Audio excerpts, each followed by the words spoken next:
Chapter 8, Communication Disorders, presents some new types of stuff that we haven't really looked at. It creates some problems because if you have some communication disorders, specifically like speech and language disorders, learning to read and write can really be a challenge. But a bigger picture that'll be come to you, especially if you're an elementary teacher, it can really have some social and emotional ramifications if you speak differently or stutter or have any kind of articulation disorders at all. Can create those problems in school. One of the things that makes it challenging too is sometimes it's very hard to diagnose because they don't speak. They tend to be withdrawn and not participate in classroom type things. So that too is pointed out pretty well here. It also can cause some long-term things.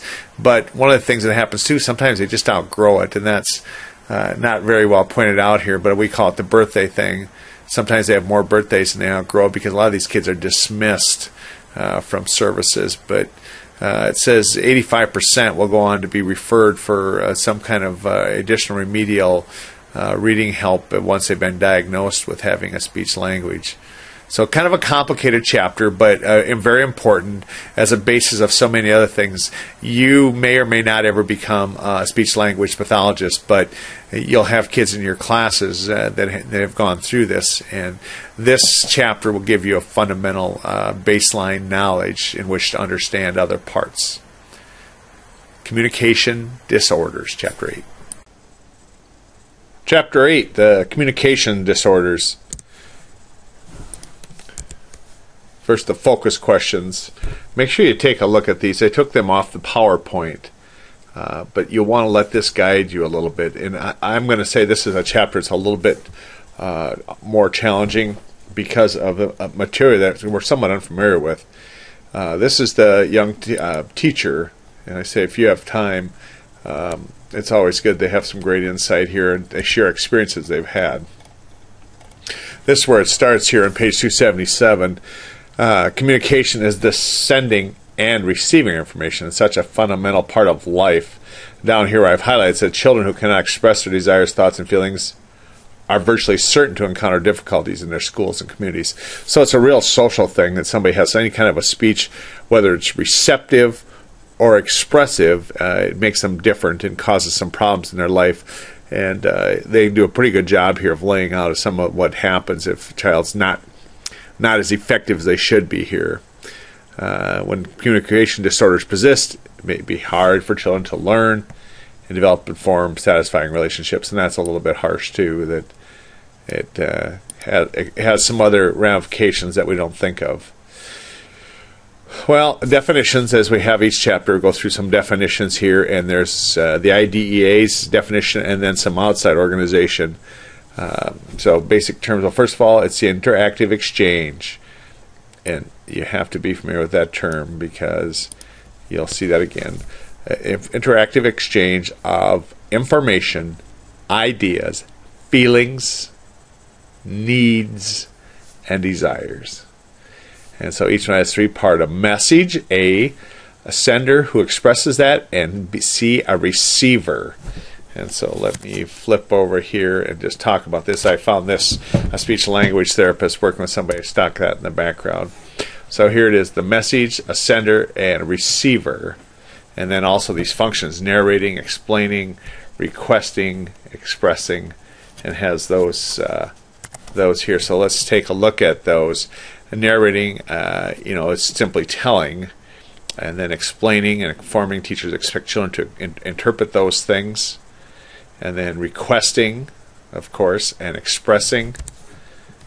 Maybe brother. And then here is the parallelistic behaviors, include speech modifications, and stress, pitch, annotation, some other things that are part of that as adults hopefully we learn, but not always obvious to kids. In the non-linguistic cues, such as body posture, and so this will be our number one, is where you bring this in. Give me one, some information on each of these from page 277 and 278 here, including these right here. All right. Okay, move on. Language. Language is a formalized. Code formalized. Used by a group of people to communicate with one another. All language consists of a set of abstract symbols, not concrete, abstract sounds, letters, numbers, elements of sign language. The system of rules for combining those symbols into larger units. Language are not static, meaning they change. If you don't believe it, look how often they have to update the Bible. How often they update the dictionary. Now, of course, almost I saw one day, and I can't remember, it was a crazy number of dictionaries that are online. I want to confess to you that I wouldn't know where to lay my hands on a dictionary anymore because I have a stupid phone in my pocket that I can look up anything I want. Kind of like phone numbers. It seems like in our house we no longer have any kind of a phone book, or if we do, nobody knows where it's at or what to do with it, because if we need to look up a number, we Google it. It's not, maybe not right, but that's the way it is. But this language is not static. It's not constant. It's changing. And nearly grow and develop as tools for communication, which they're part of. Nearly 7,000 living languages are spoken in the world. 7,000. That's a lot. Okay. So no matter what the language is spoken, the symbols and rules governing language are essentially arbitrary, meaning not always set. The arbitrariness of language means that there is no logical, natural, or required relationship between those sounds, objects, and concepts. The word whale, for example, brings to mind a large mammal, but the sound of the word has no apparent connection with the creature. Okay? Such as tinkle, buzz, you can look through that. And then we move into this, and let me go back here. These 5 dimensions.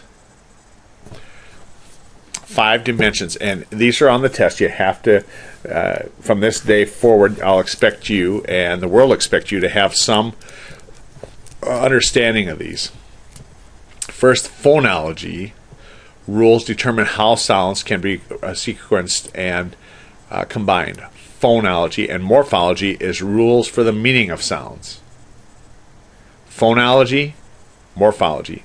Free morphemes, which is with a form of the word morphology, can stand alone in meaning, and bound morphemes do not carry meaning themselves. So let me go back and have you take a look at this.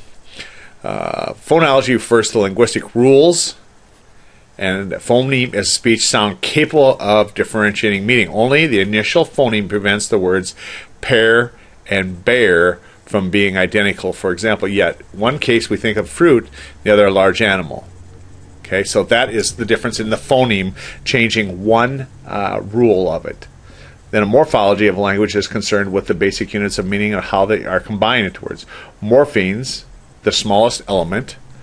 Okay, so you have to have that. A morpheme is the smallest element of language that carry meaning. Can be sounds, syllables, and whole words. Free morphemes can stand alone. Fit, slow, stuff like that. Bound morphemes do not carry meaning by themselves. They are grammatical markers that change the meaning of words when they are attached, like unfit, slowly. Okay, the word baseballs consists of 2 free morphemes, base and ball, and 1 bound morpheme. All right. Then there is syntax, is a system of governing rules. Let's come back here. How to govern it, and then semantics, rules for the meaning of words and combinations of words, and then pragmatics, the rules for governing the social use of language. So I'm going to ask you to come in here, and this is going to be our number 2 here. For each of these 1, 2, 3, 4, 5 things, here you're going to have an example of each of these. Well, let's make it 7. Let's put these in here too, free and bound. Each one of these a meaning. Or, I mean, not a meaning, an example. For each of those. Those would be number 2. And that is on page 279. Do that now.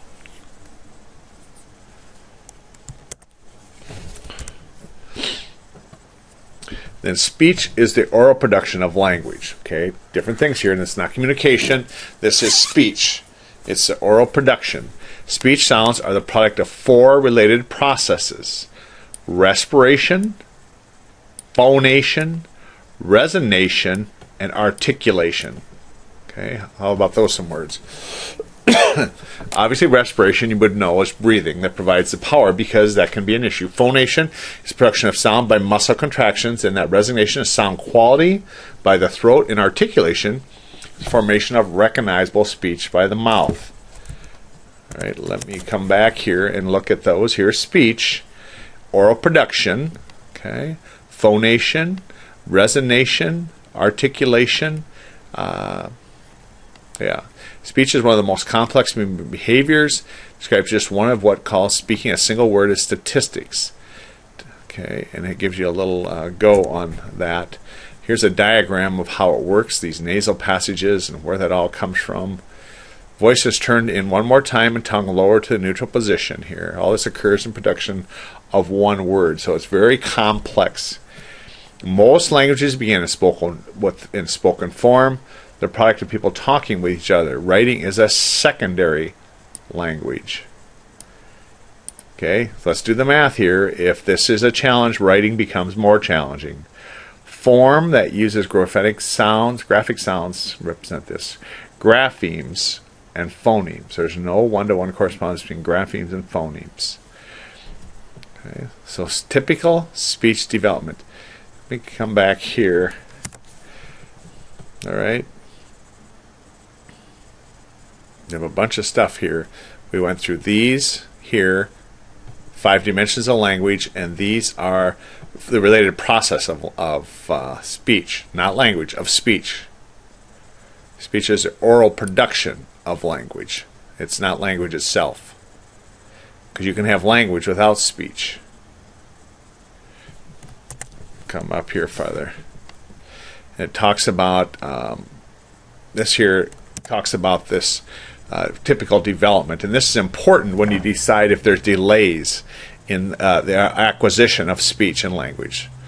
Most children follow a relatively predictable sequence in their acquisition of speech, and then this early on by smiling, crying, and babbling. And this is often what parents can determine if there's some kind of issue if this doesn't happen. I know when we had our babies, there was nothing more fun as when they started to smile and you could get them to giggle and babble and stuff. And not so much with crying. And we're kind of blessed. Ours were such good sleepers and eaters and stuff that we didn't have a lot of that. But we had when they could smile and you could get them to smile. And then they can start to differentiate this at a year. And then at this time they can start to say words. And then they can they can start to put them together. And here they can talk in complete sentences, and their vocabulary starts to grow. And then 3 years on, it really takes off. So this development can help determine whether a child is developing language at a slower usual rate. And sometimes I know parents, you can have some comparisons and stuff, and that's where these assessments start to come in. We taught our babies to use some sign language when they were about 9, 10 months old a year. And I know we had relatives and people tell us, oh, that'll delay their speech. That didn't happen. In fact, once they started to talk, they'd never shut up. The sign language, the idea of the sign language, they could learn that. They were more receptive. They could certainly understand that, and they could communicate that. They could make signs before they could communicate words. And so I think it actually enhanced and increased their speech and communication. So here's the definitions. Again, here's this their organization, and here's the IDEAs. An impairment in the ability to receive and process and comprehend concepts of verbal and nonverbal. An idea is a communication disorder such as stuttering, impaired articulation, language impairment, or voice. Here's what I want you to do. This will be our number 3. You give me what this stands for and what this IDEA stands for. 2 different definitions. Again, as always, make sure you make them nice and red so they stick out. And let's come back over here and look at this here, and it gives you these things. And I don't know how important this is. You'll get that. You don't need to bring all that in. They can get going, and this is all about what age levels they're and when they're delayed and stuff. So here's this one, the Speech Language Hearing Association. Here has theirs, where they lay it out exactly what it is. And it's a little bit different than ideas. And speech impairment, the Hawaii definition of speech to be impaired when it deviates so far from the speech of other people that it's called attention to itself. Okay, and it interferes with communication and provokes distress in the speaker or listener. Let's here's where these are here. This is when it's considered an impairment if it calls attention to itself, interferes with communication, and distress for the speaker, where we said it can cause some embarrassment and stuff. So 3 basic types of speech impairments are these: articulation disorders, errors in the production of sounds; fluency, difficulties with the flow or rhythm, hence stuttering; or voice, problems with the quality or use of one's voice. And do you ever know anybody that had voice disorders? There was a friend of ours. She's now her parents are friends of ours. She's in her early 30s, but all growing up, and even now at age 30, she still speaks like she's about 13. And it is, when she was younger, and at that age that wasn't annoying, but I'm telling you hear a 30-year-old voice sounds like she's 13. It's just very annoying, a little girl's voice. And her mother had her evaluated for speech and stuff when she was in school because of that, but they've kind of gotten used to it. So 3 basic types of impairments are these articulation disorders and fluency and voice disorders that we're talking about. Keep speaker's age, and so I say it's speaker's age, education, and cultural background in mind determining speech impaired. A 4-year girl who says, please weave the womb, and do not consider to have speech impairments, but a 40-year-old surely would on that. Okay. So many children have mild or moderate. Their speech can usually be understood, and that's what happens sometimes is we accept partial correctness instead of expecting more complete sentences and clearer speaking to it. Then language disorder is impaired comprehension and a use of spoken, written, or other symbols. So it's a little bit different. Here's comprehension, use of spoken, written, and or other symbol system. Okay, so this isn't speech, this is a language impairment. It includes writing. Spoken language disorders may be involved in any combination of the form, phonology, morphology, and syntax, or the content, which is semantics, or the function, pragmatics. Remember that? We had those back here. Okay, now up here, we're talking about how that applies. Language disorder may be involved in any combination. All right. What I'm going to ask you to do, there's 2 things here, a receptive and an expressive.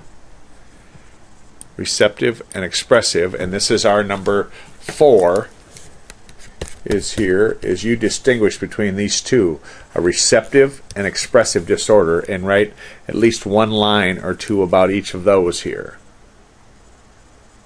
How that applies, expressive and it's right here on page 284. You may struggle learning days of the week in proper order and following a sequence of commands. Pick up the paintbrush, wash them in the sink, and put them on a child. An expressive one may be of limited vocabulary or age, sounds like wrong order. So let's move on to these communication differences are not disorders. Not. And that's not always easily distinguished.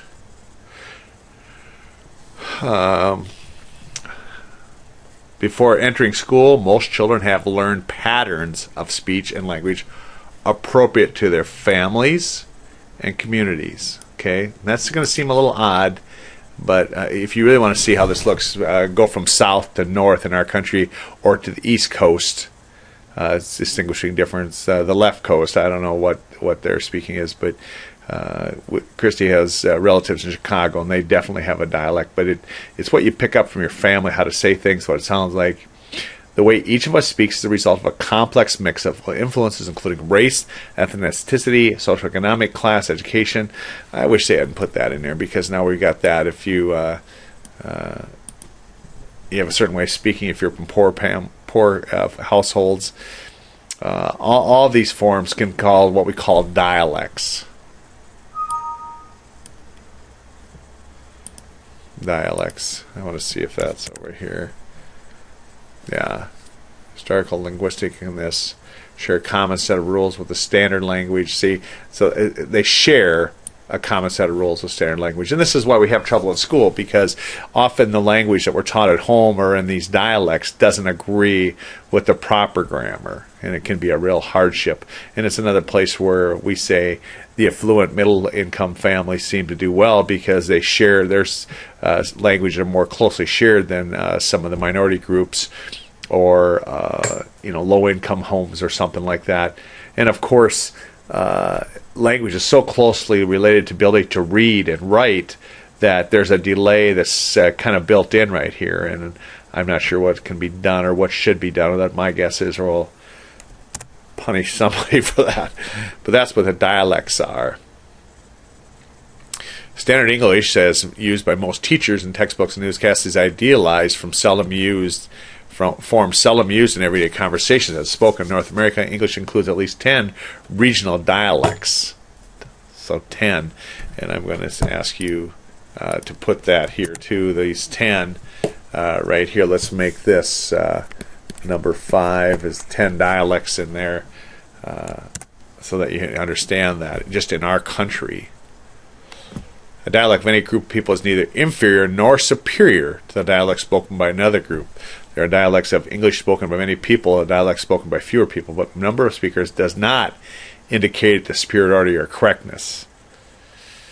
So here we have a little political correctness coming in here, saying whose dialect is better, and it doesn't matter. They're not saying every dialect in English is linguistically correct within the rules that govern it, and every dialect of English is invalid in others. A child who uses dialect different from the dominant culture of the school should not be treated as having communication disorders, and that's what this is about. Natural communication. So at what point is it that? Okay. Group is neither inferior or superior. Child who uses a dialect different from the dominant culture in the school should not be treated as having a communication disorder, and that's what this whole section is about. And I'm saying to you then, at what point has it become a barrier to their learning? But here's again my opinion. It's political correctness run amok, because you're not allowed to correct dialect, and we really had a battle with this in the 70s and 80s, where some of these low-income inner-city kids would come with dialects so broken you could hardly understand them. But anybody that tried to correct that dialect was then racist. And so this is where I think political correctness has really handcuffed and bound our educational system on helping these kids move forward, because you're not allowed to correct that dialect that is so broken that it's almost not understandable to you and I. That within a dialect should not be overlooked. Okay. So here's the characteristics that come from here on page 258. The distortions. The speech sound is distorted when it comes out, or a substitution. Substitute one sound for another. Omission. Children may omit a certain sounds, saying cool for school, or additions may add a sound. So that's what this is going to be. This is number 6. And listen closely now. This is number 6. And I want you to give a definition of each of these and an example. So a definition and example of both of these first ones here. 1, 2, 3, 4. Okay. And then, let's move back here. Traditionally, all speech sound errors for children are identified by articulation problems and thought to be relatively simple. Articulation refers to the movement of muscles and speech organs necessary to produce various speech sounds. Research, including the past 2 decades, however, have revealed that many speech sound errors do not simply a function of faulty mechanical operation. Okay, so here are the articulation disorder. It means that a child is at present not able to produce a given sound physically. Okay, not able to produce it physically. That's what articulation, not a speech, not a language disorder, articulation, how they say something. All right. Severe articulation disorder is present when a child pronounces many sounds so poorly that his speech is unintelligible most of the time. Even the child's parents, teachers, and peers cannot easily understand them.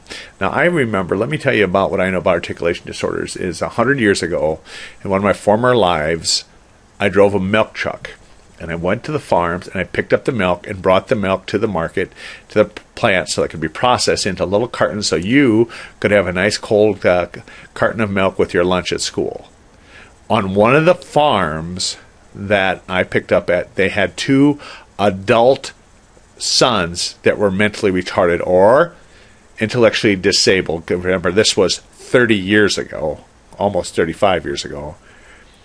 And they were in their 50s at the time.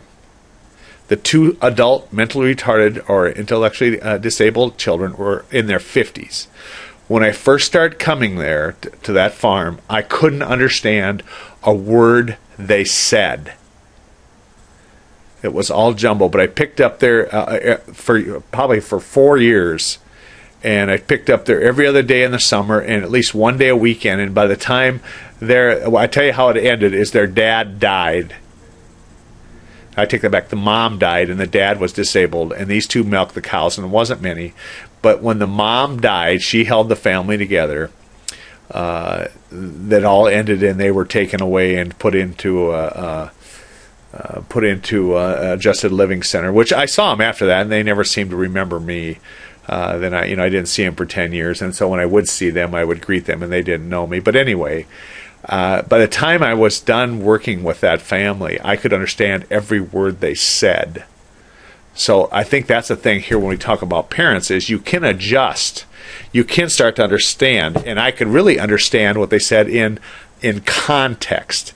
And I often would connect it to with your own little kids, is at first when they speak, most people can understand what they're saying, but you do know from listening to them and in context you can understand. And so it makes it a little bit tricky here. Ronnie and Frankie was their names. But it gives you a little bit here about these articulation disorders. And then there's also, let me see what it says about this. Yeah, these phonological disorders has the ability to produce a given sound and does so correctly in some instances, but not in others. And then it gives you a little bit of that, how that happens. Experience problems in academic areas, and they are especially at risk difficulties in reading and writing. Okay, determining whether speech or sound errors primarily are in articulation or phonological disorder is important because the treatments and goals are different. And then a fluency, and of course fluency means stuttering, but a typical speech makes use of rhythm and timing. Words and phrases flow easily with certain variations in speed, stress, and appropriate pauses. Got a pregnant pause there, and I'll highlight that for you. Words and phrases flow easily with certain variations in speed, stress, and appropriate pauses. How's that for effects? Fluency disorder is an interpretation, or fluency disorder is an interruption in the flow of speaking characterized by atypical rate, rhythm, and repetitions of sounds, syllables, and words. This may be accompanied by excessive tension, struggle, behavior, and secondary mannerisms. I would like you to bring that over here, if you would, this thing here. First of all, this that I have highlighted, I'm going to, let's see, also this, I would like you to bring all this in here. In fact, let me just bring that for you. I think so much of this. I'm going to bring this all in here.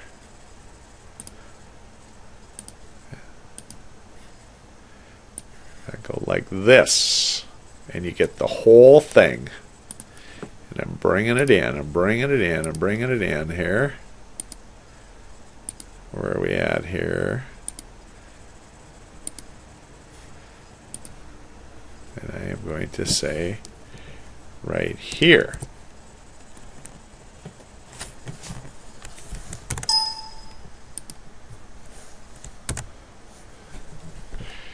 That didn't work so good, did it? All I got to do is shrink that for you. And I'm going to take it down to about there, maybe. It's not perfect, but you got it. Did you know I could do that? Bet you didn't. I can fix this up a little bit more for you.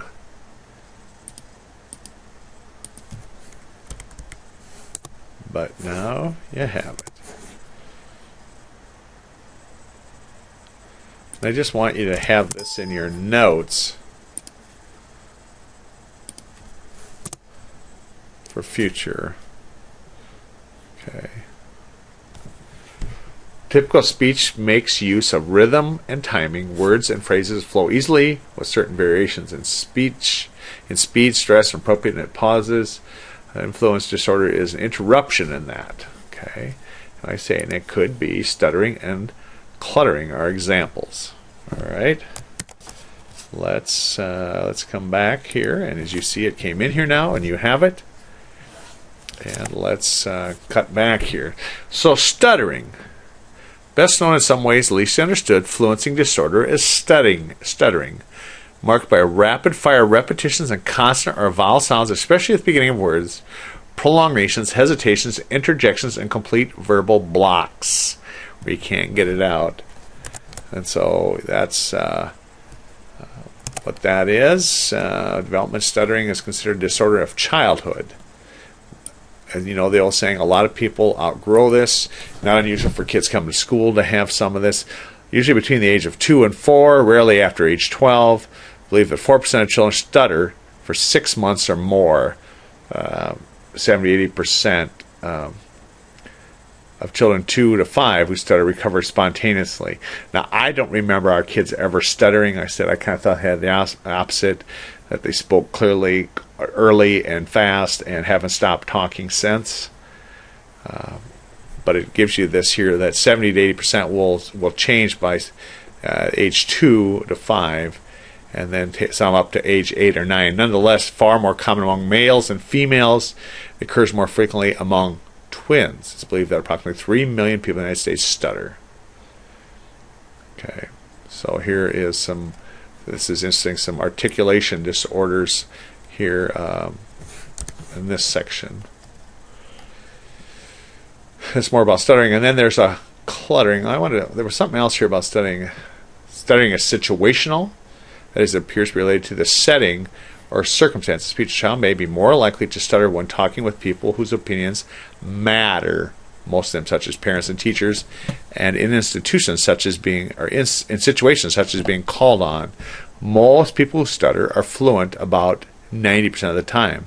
A child with a fluency disorder may not stutter at all when singing, talking to a pet, or reciting a poem in unison with others. Reaction expectations of parents, teachers, and peers clearly have an important effect on the child's personal and communicative things. So I think one of the test questions is, what can a teacher do? And said the correct answer is to listen closely to the child. So when you come to that one, make sure you know what that one is. And then there's cluttering. Cluttering is characterized by excessive speech rate of this. So I'm going to make this your number 7 is a little bit about stuttering and cluttering right here. Right under that other stuff I brought in for you. Okay, and then voice distortions. Voice is a sound produced by the larynx. You like that word? The larynx. Breathy, hoarse, husky, or strained. Renaissance disorders result in hypernasally or hyponasality, and you can get to bring those into absence of vocal quality. It's characterized by the abnormal production or vocal quality, loudness, or Renaissance, duration, appropriate age, and or sex. Okay. You know what? I'm going to bring that in there also for you.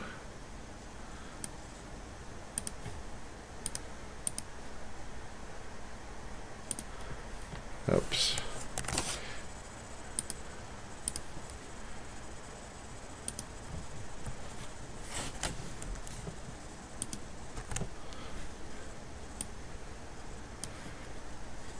You know, was that easy? Bring it right back to about there. So you have that also. Production.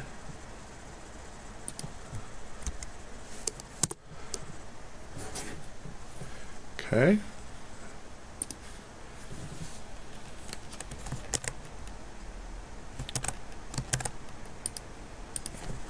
There, voice disorder is characterized by the abnormal production or absence of vocal quality, pitch, loudness, Renaissance, and or duration, which is appropriate for the individual's age. Okay, so now you got that. Voice disorders are more commonly in adults than in children. Considering how often children shout and yell without any apparent harm to their voices, it is evident that vocal cords can withstand heavy use. However, child's voice, difficult to understand, is considered unpleasant. Dysphonia describes a condition of poor, unpleasant voice quality. Okay, and so you get to have that one. That's your number 8. Is dysphonia. I think it's like this. Dysphonia. You get to tell about dysphonia here. And phonation disorders cause sound, breathy, or this. Strain most organic causes such as growths or irritations, local cords. So generally it's temporary.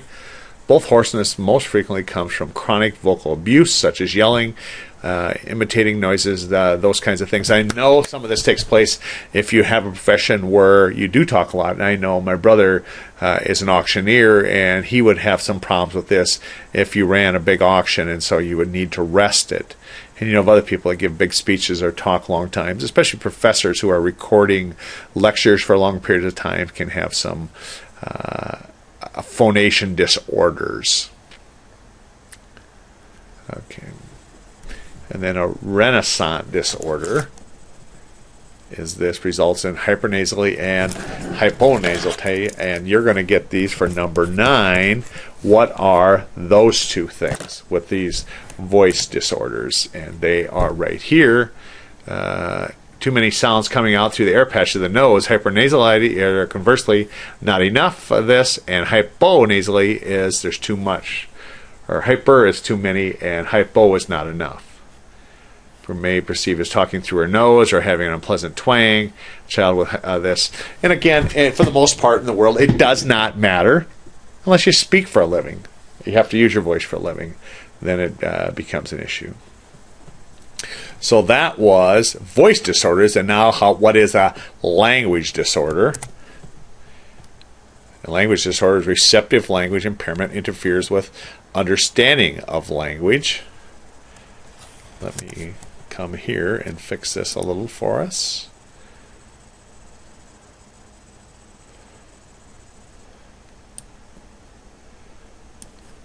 Bring that down a little so it fits on there.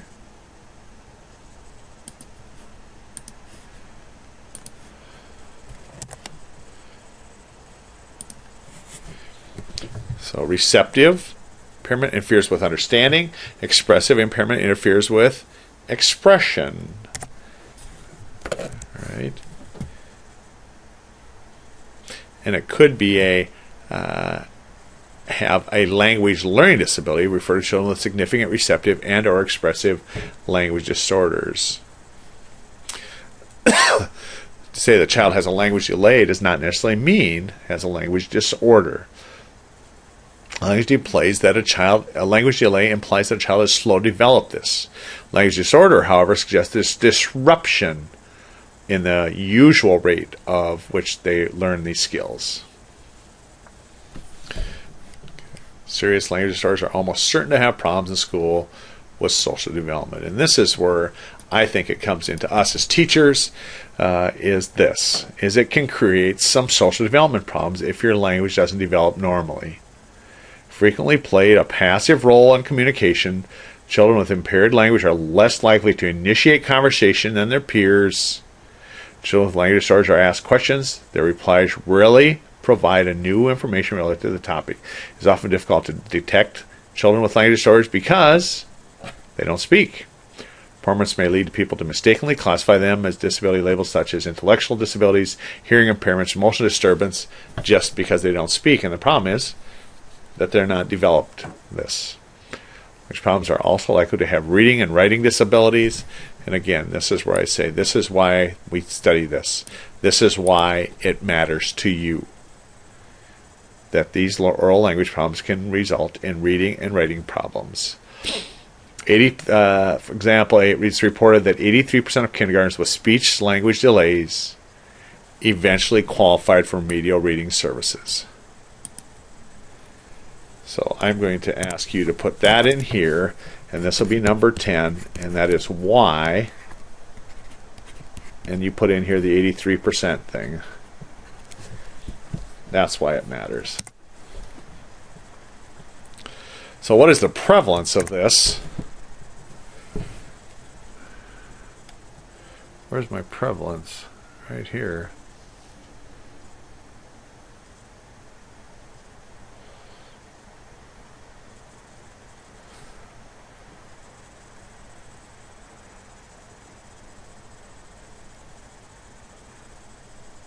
Okay. 2.5% of school-age children receive special ed services. For not of special ed, 2.5 of school age, 19% of all children in special ed in this category. And I'm going to make this number 11. And number 11 is, if this is the second largest one, what is the largest category? This is the second largest disability category. What is the largest? That's number 11. Again, make it nice and red for me, letting me know you know what it is. And down here, approximately 2/3 of school-age children served by SLPs are boys. Speech language pathologists are boys. So again, it's that 2 to 1 like everything else we've looked at. Percentage of children with speech and language disorders decreases significantly from earlier to the later school grades. And sometimes it's phenomenal speech language therapists, speech language pathologists, and other times it's just what we call more birthdays. They just outgrow it. And they catch on. So what are the causes here? Causes of this, well, can be organic. That is attributed to damage, dysfunction, or malformation of specific organs. Or it can be functional, cannot be ascribed to a specific physical condition. So it can be organic or, what was it again? Organic or functional.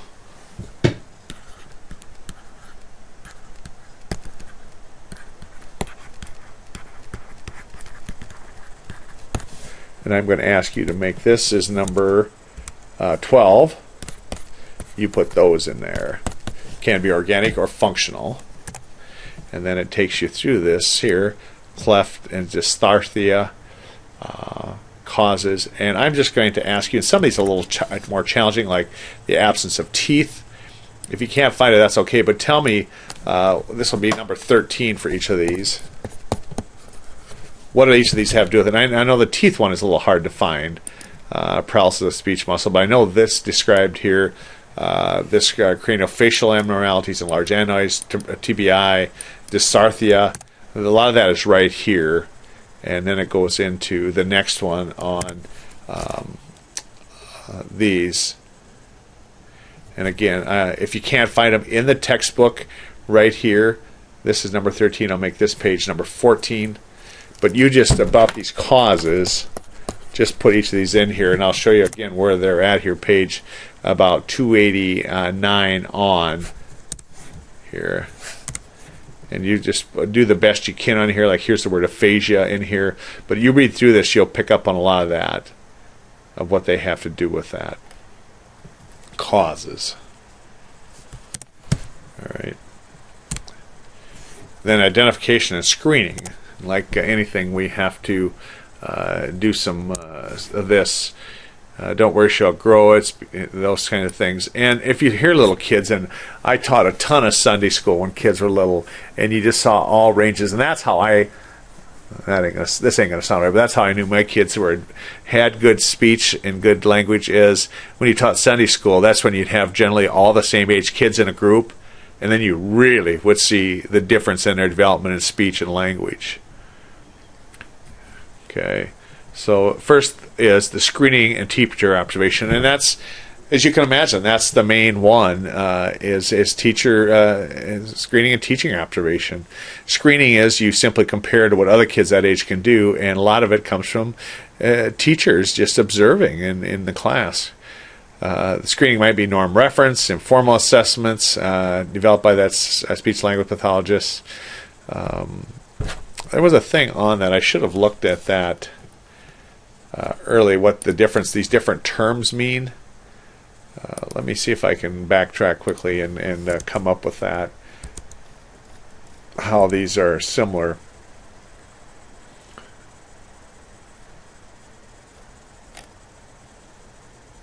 I thought it was right here where it explained the difference between these folks who treat this, and maybe it's back here farther where we were.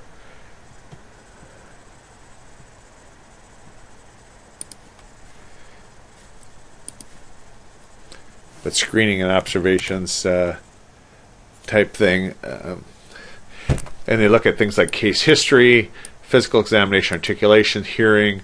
All these things became part of this, and as you're a teacher, you would be part of that. Case history, articulations, hearings, and I'm going to ask you to make just one statement. This is number 15 about each of these and what it has to do with this. I'm going to say one line about each of these, why they're important in this process of determining. Look at this kind of thing, this checklist for identifying possible language impairments. And it's simply a teacher or someone checking this off, mispronounces sounds, omits word endings, omits small things. So here, know this too. Anytime, especially in elementary school, if we're going to do an evaluation for special ed, it is always going to involve an assessment for speech language impairments. And it starts with this kind of thing.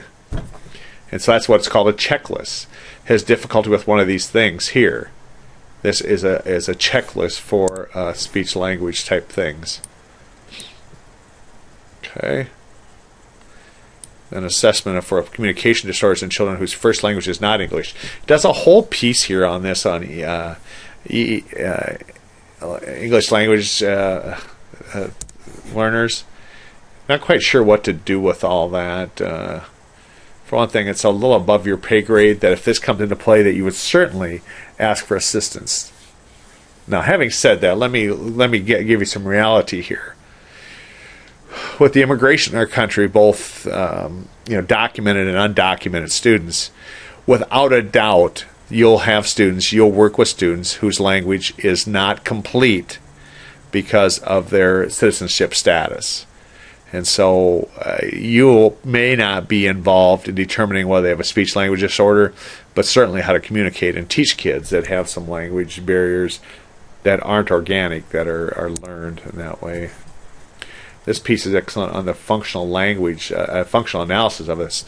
You remember how we studied that in behaviors, and so you look at that also here, like the simplest function, the ability to repeat or echo words emitted by others, is the simplest function of learning. Child says ball here, and it takes you all through this different things. So please take a look at this. It's also about the PECS picture exchange things. We just studied that. That's one way to do it. Here's this these different things too. The echoic imitation for sign language, repeating spoken words, manned, attacked, listener.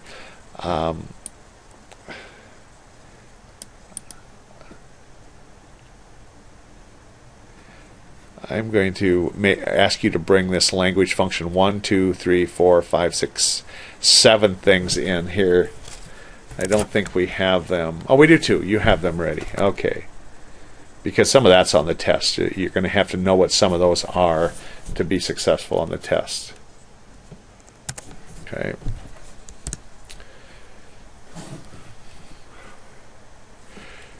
So now we go into treating these speech language things.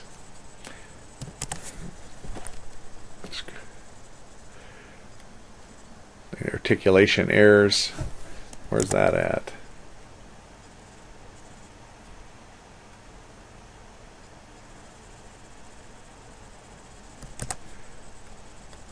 Where did that come from? Oh, here, how to get started.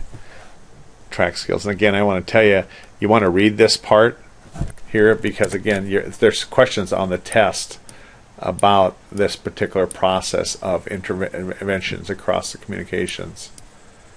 And that comes from this page right here. All right. And articulation disorders, discriminate, production, fluency, behavior principles, voice disorders. These are how you're going to teach these different educational approaches, how to do it. And each problem, whether it's articulation or phonological error, has a different, this, like a voice disorder is some kind of rehab to the voice. Right? And that's what those go through, how to remediate each of those. And then treating fluency disorders. That's this. Has a read about that, how that happens. And I want to say to you again, there's going to be some questions on the test about that, how they are treated. Okay.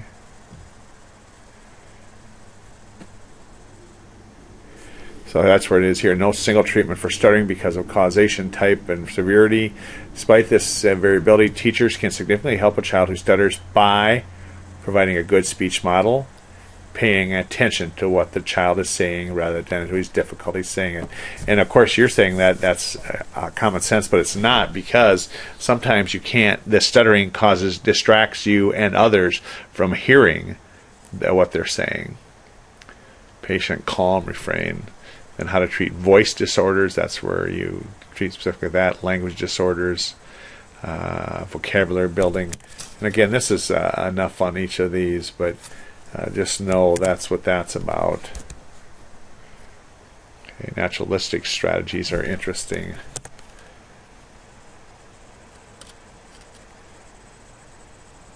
How come that's not on there?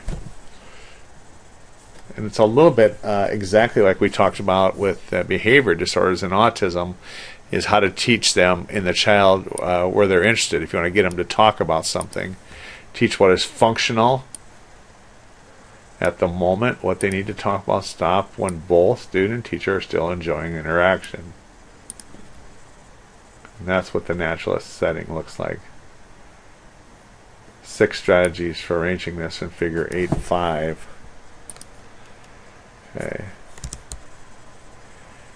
And so I'm going to put this in there and ask you to bring these 6 in here. We'll call that naturalistic teaching. Yeah.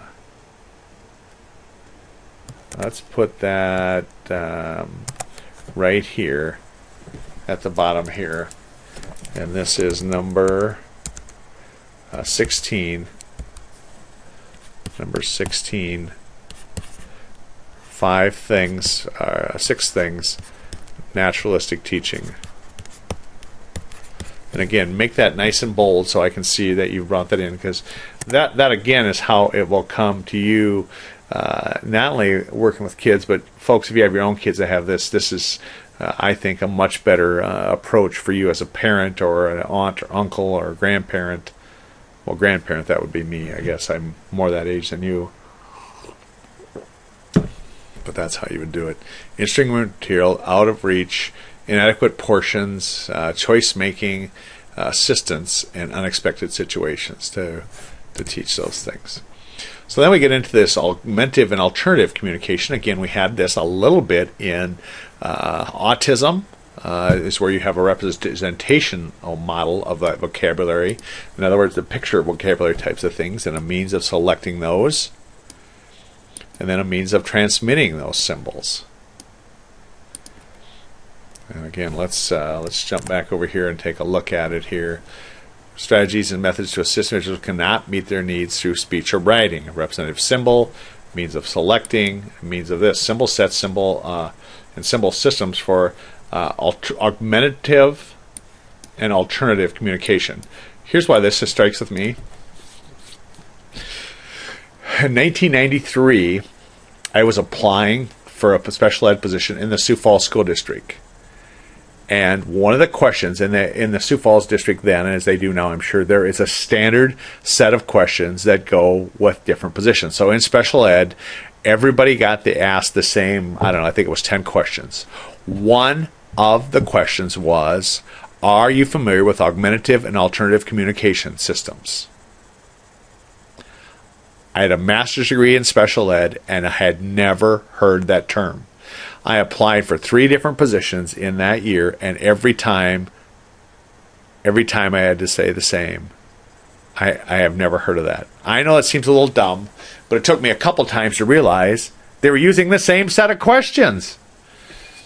And so there's a little hint to you if you're going to interview in the district for a teaching position, make sure you have some access or some knowledge of somebody that's interviewed with them, because they really do use a standard set of questions for each position. But to this day, I have never forgot that, because I got asked that. And I mean, that was embarrassing, as you can imagine, that you have a master's degree. For one thing, to me, it was almost a made-up word at the time. But the second thing was they have a master's degree in special ed and have not.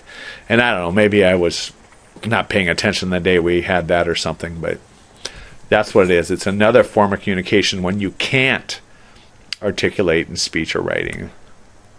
And the PECS, we also had this picture equivalent thing is a form of this augmentative and alternative communication, divided several phrases: conduct preference assessment, set of pictures, teach basic exchange, stretch, discriminate. So that comes from here a little bit on these symbols, selecting those symbols. And here's the PECS talking with pictures.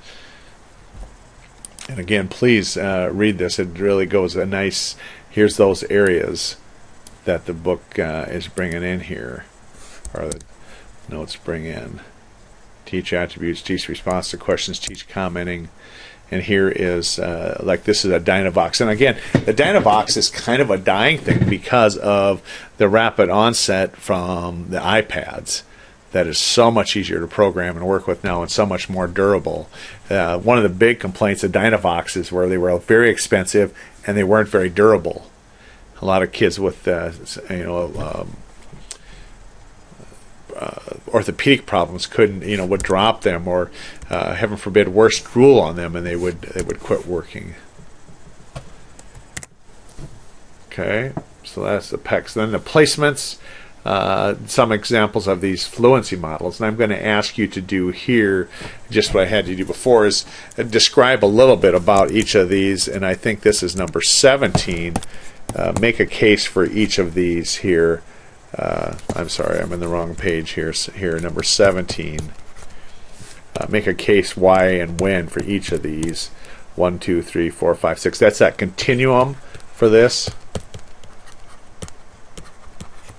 A continuum of placement. And it's a separate one. It's a little bit different than regular special ed. But for speech kids, that's what it is. Monitoring, pull out. And obviously this is the most prevalent model of service, is that you pull them out, and sometimes it'll be very short. Here, during the 08-09 school year, approximately 87% children with speech or language were served in the general classroom. So that was their official placement, but they got this service for the most part in a pull-out setting. 6% in resource, 4% separate classrooms. So monitoring, a speech language therapist monitors or checks then pull out its most prevalent: collaboration, consultation, classroom communication, separate classroom, community-based, and so on. I'll ask you to look at all those things. Let's just look at the rest of this, how to support them. Explain new vocabulary, embed new vocabulary across the curriculum, provide longer wait time. This is hard, and this is really what you do with kids that have problems, is not be afraid of those pregnant pauses where you wait. And it has some things here like articulation, stuttering problems, those kinds of things. Chapter 8, Communication Disorders.